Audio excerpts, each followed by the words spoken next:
Evolução em Dois Mundos. Autores: Francisco Cândido Xavier e Valdo Vieira. 14. Simbiose espiritual. Sustento do princípio inteligente. O princípio inteligente, que exercitara a projeção de impulsos mentais fragmentários para nutrir-se durante largas eras, alçado ao plano espiritual, na condição de consciência humana desencarnada, começa a plasmar novos meios de exteriorização em favor do sustento próprio.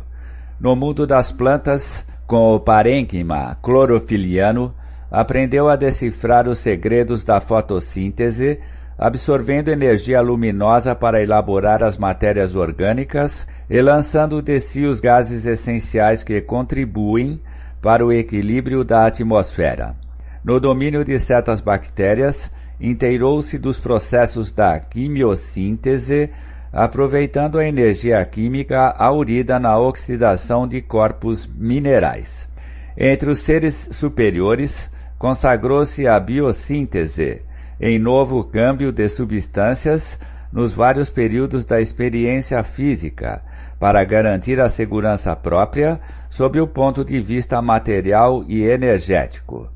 Habituado aos fenômenos do anabolismo na incorporação dos elementos de que se nutre e do catabolismo na desassimilação respectiva, automatiza-se-lhe a existência em metamorfose contínua das forças que lhe alcançam a máquina fisiológica, através dos alimentos necessários à restauração constante das células e ao equilíbrio dos reguladores orgânicos. Início da, entre aspas, mentossíntese. Erguido, porém, à geração do pensamento ininterrupto, altera-se-lhe na individualidade o modo particular de ser. O princípio inteligente inicia-se, desde então, nas operações que classificaremos como sendo de, entre aspas, mentossíntese, porque, baseadas na troca de fluidos mentais multiformes, através dos quais emite as próprias ideias e radiações, assimilando as radiações e ideias alheias. O impulso que lhe surgia na mente embrionária por interesse acidental de posse ante a necessidade de alimento esporádico é agora desejo consciente e, sobretudo, o anseio genésico instintivo que se lhe sobrepunha à vida normal em períodos certos, converteu-se em atração afetiva constante. Aparece assim a sede de satisfação invariável como estímulo à experiência, e prefigura-se-lhe n'alma a excelsitude do amor encravado no egoísmo, como o diamante em formação no carbono obscuro. A morte física interrompe-lhe as construções no terreno da propriedade e do afeto e a criatura humana. A iniciar-se no pensamento contínuo, sente-se quebrada e aflita cada vez que se desvencilha do corpo carnal adulto. A liberação da veste densa impõe-lhe novas condições vibratórias, como que obrigando-o à ocultação temporária entre os seus, para que se lhe revitalizem as experiências, qual ocorre à planta necessitada de poda para exaltar-se em renovação do próprio valor. Épocas numerosas são empregadas para que o homem senhoreie o corpo espiritual nos círculos da consciência mais ampla, porque, como deve compreender por si o caminho em que se conduzirá para a glória divina, cabe-lhe também debitar a si mesmo os bens e os males e as alegrias e as dores da caminhada. Arrebatado aos que mais ama e ainda incapaz de entender a transformação da paisagem doméstica de que foi alijado, revolta-se comumente contra as novas lições da vida, a que é convocado em plano diferente, e permanece fluidicamente algemado aos que se lhe afinam com o sangue e com os desejos, comungando-lhes a experiência vulgar. Nesse sentido, será, pois, razoável recordar que em seu recuado pretérito aprendeu automaticamente a respirar e a viver, justaposto ao hausto e ao calor alheios. Simbiose útil. Revisemos assim a simbiose entre os vegetais, como por exemplo a que existe entre o cogumelo e a alga, na esfera dos líquens, em que as hifas ou filamentos dos cogumelos se intrometem nas gonídeas ou células das algas e projetam-lhes no interior certos apêndices, equivalendo a complicados austórios, efetuando a sucção das matérias orgânicas que a alga elabora por intermédio da fotossíntese. O cogumelo empalma-lhe a existência, todavia, em compensação, a alga se revela protegida por ele contra a perda de água, e dele recolhe por absorção permanente água e sais minerais, gás carbônico e elementos azotados, motivo pelo qual os líquens conseguem superar as maiores dificuldades do meio. Entretanto, o processo de semelhante associação pode estender-se em ocorrências completamente novas. É que se dois líquens, estruturados por diferentes cogumelos, se encontram, podem viver um ao lado do outro com talo comum, pelo fenômeno da parabiose ou união natural de indivíduos vivos. Dessa maneira, a mesma alga pode produzir líquens diversos com cogumelos variados, podendo também suceder que um líquen se transfigure de aspecto, quando uma espécie micológica se sucede à outra. Julgava-se antigamente, na botânica terrestre, que os líquens participassem do grupo das criptogâmicas, mas Schwendna incumbiu-se de salientar-lhes a existência complexa, e Bonnier e Bonnet, mais tarde, chamaram a si a obrigação de positivar-lhes a simbiose, experimentando a cultura independente de ambos os elementos integrantes, cultura essa que, iniciada no século findo, somente nos tempos últimos logrou pleno êxito, evidenciando, porém, que a vida desses mesmos componentes, sem o ajuste da simbiose, é indiscutivelmente frágil e precária. Outro exemplo de agregação da mesma natureza vamos encontrar em certas plantas leguminosas, que guardam os seus tubérculos nas raízes, cujas nodosidades albergam determinadas bactérias do solo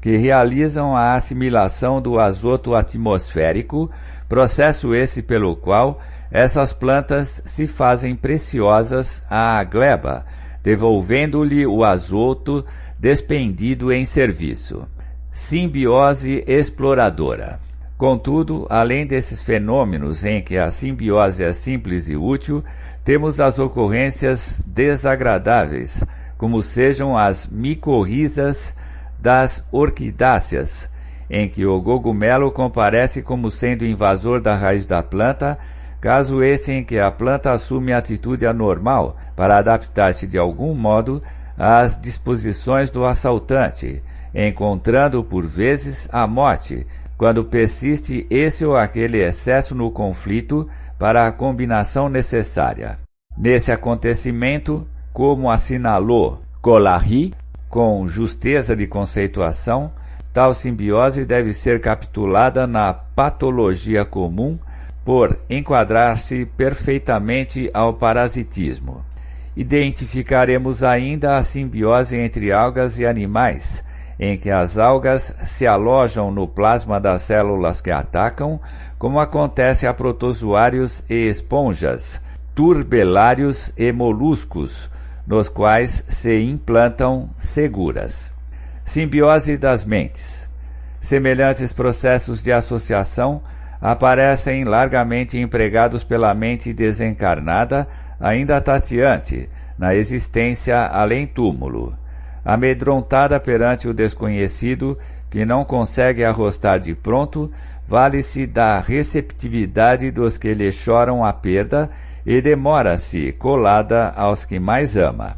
E qual o cogumelo que projeta para dentro dos tecidos da alga dominadores apêndices, com os quais lhe suga grande parte dos elementos orgânicos por ela própria assimilados, o espírito desenfaixado da veste física lança habitualmente para a intimidade dos tecidos fisiopsicossomáticos daqueles que o asilam as emanações do seu corpo espiritual, como radículas alongadas ou sutis alavancas de força, subtraindo-lhes a vitalidade elaborada por eles nos processos da biossíntese, sustentando-se, por vezes, largo tempo nessa permuta viva de forças. Qual se verifica entre a alga e o cogumelo, a mente encarnada entrega-se inconscientemente ao desencarnado,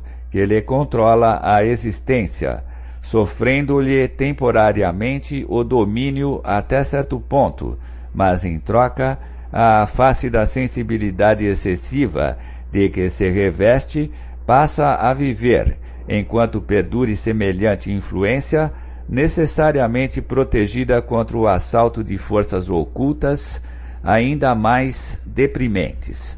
Por esse motivo, ainda agora, em plena atualidade, encontramos os problemas da mediunidade evidente ou da irreconhecida, destacando a cada passo inteligências nobres intimamente aprisionadas a cultos estranhos, em matéria de fé, as quais padecem a intromissão de ideias de terror ante a perspectiva de se afastarem das entidades familiares que lhes dominam a mente através de palavras ou símbolos mágicos,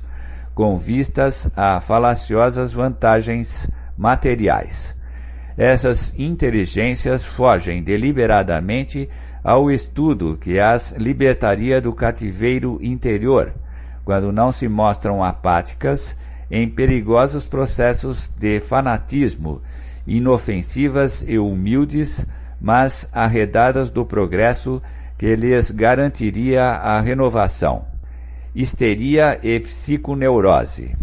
Entretanto, as simbioses dessa espécie, em que tantas existências respiram em reciprocidade de furto psíquico, não se limitam aos fenômenos desse teor, nos quais espíritos desencarnados, estanques em determinadas concepções religiosas, anestesiam ou infantilizam temporariamente consciências menos aptas ao autocontrole, porquanto se expressam igualmente nas moléstias nervosas complexas, como a histeroepilepsia, em que o paciente sofre o espasmo tônico em opistótono,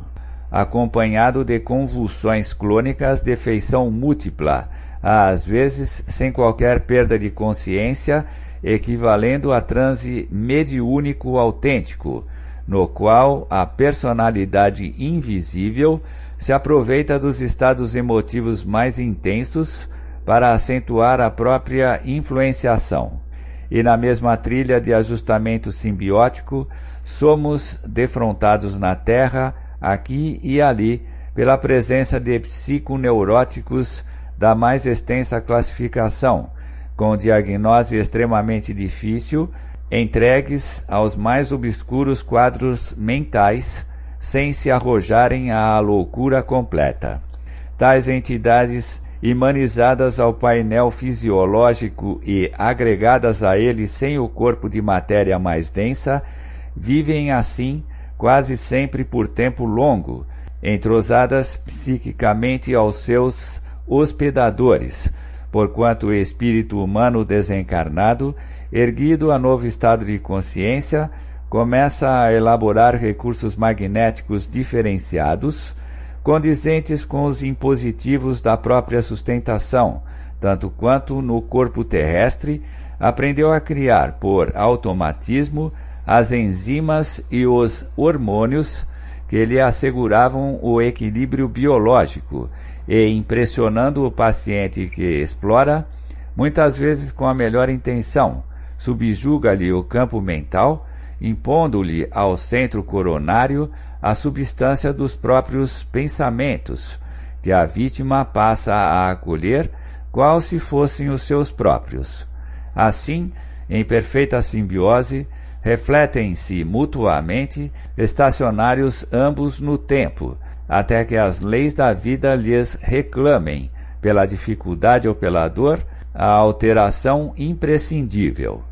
Outros processos simbióticos.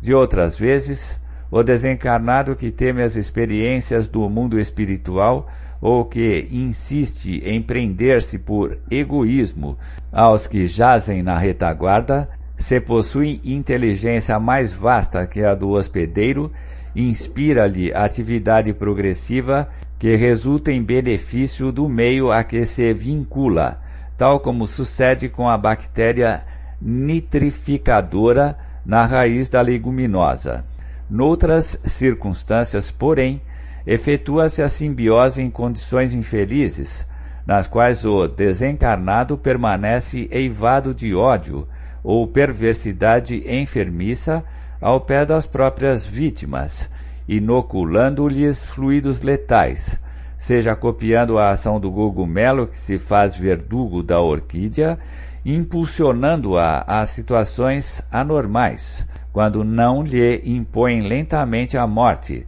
seja reproduzindo a atitude das algas invasoras no corpo dos anelídeos, conduzindo-os a longas perturbações, fenômenos esses, no entanto, que capitularemos com apontamentos breves em torno do vampirismo, como responsável por vários distúrbios do corpo espiritual a se estamparem no corpo físico.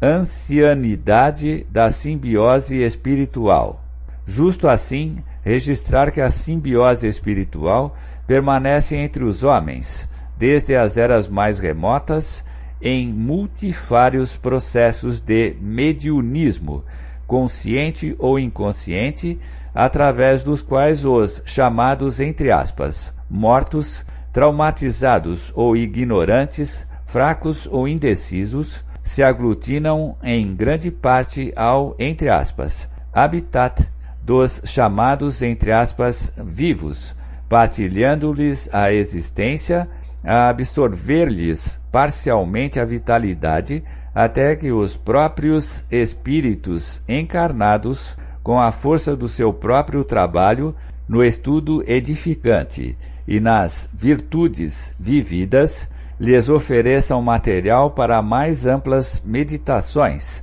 pelas quais se habilitem à necessária transformação, com que se adaptem a novos caminhos e aceitem encargos novos, à frente da evolução deles mesmos no rumo de esferas mais elevadas. Pedro Leopoldo, 16 de março de 1958.